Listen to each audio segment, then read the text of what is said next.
2025 हो गया। 5 अगस्त 2019 को जो हमारे साथ वादा किया गया था कि पहले डिलिमिटेशन, उसके बाद इलेक्शन और उसके बाद स्टेटहुड। हमें लगता है कि स्टेटहुड ना होने से जो 2 बायलैटरल जो पावर सेंटर्स बने हैं, इसकी वजह से रियासत बहुत पीछे जा रही है।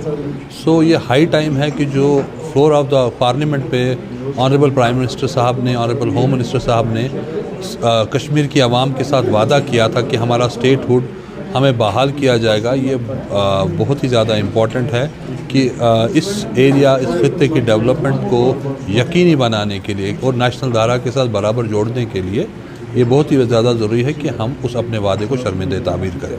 Kashmir traders and manufacturers federation ने हमेशा से ट्रेडर्स का, मैन्युफैक्चरर्स का, जो आम लोगों का जो है, क्योंकि हम सोशल सेक्टर्स में भी हैं, तो हम इसको अक्सर अलग अलग ऐवानों में उठाते रहते हैं ताकि जो हमारी परेशानियां हैं वो हम बावर करें। इसी ज़िम्मन आज तारिक साहब के मदु करने पे हम यहाँ आए हैं। तो यहाँ पे भी जो बात हो रही है, सियासत नहीं हो रही है, ये डेवलपमेंट की ही हो रही है कि वो चीज़ जो हमें लगता है कि एक इम्पेडिमेंट है हमारी बहबूदी के लिए, उसके हल तलाश करने के लिए, क्योंकि जो हमारे चुने हुए नुमाइंदे हैं उन्हीं के थ्रू होगा।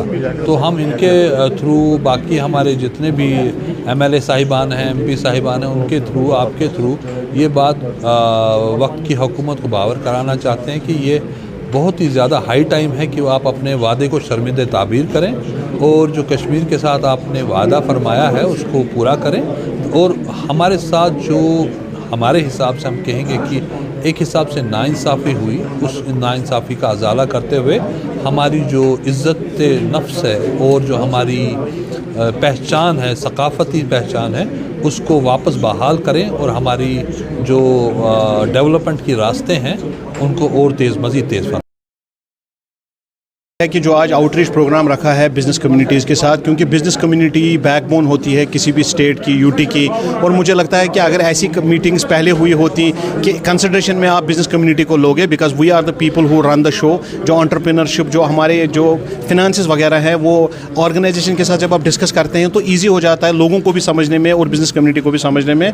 हम KTM की तरफ से, मैं एज ए चीफ एडवाइज़र, हम वेलकम करते हैं ऐसे आउटरीच प्रोग्राम्स को। And this is a whole hearted welcome from all the business community कि एटलीस्ट हम ये ज़रूर अपनी बात आगे रखेंगे कि जो बेसिकली एब्रोगेशन के बाद जो बिज़नेस कम्युनिटीज़ को जो सामना करना पड़ा, what are they facing and all that, I think that will be discussed in the community.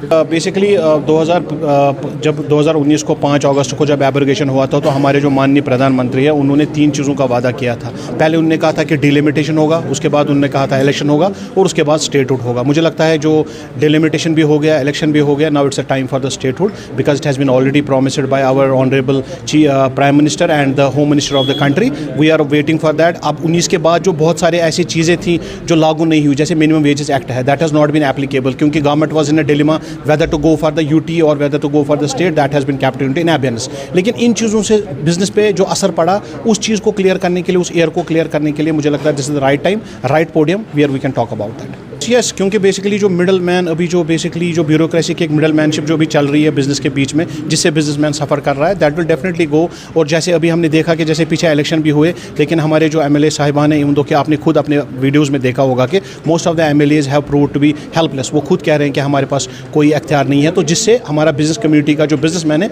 वो डिसअपॉइंट हो रहा है और वो डिसअपॉइंट हुआ है। उस चीज़ को ठीक करने के लिए I think this is the right podium and we should take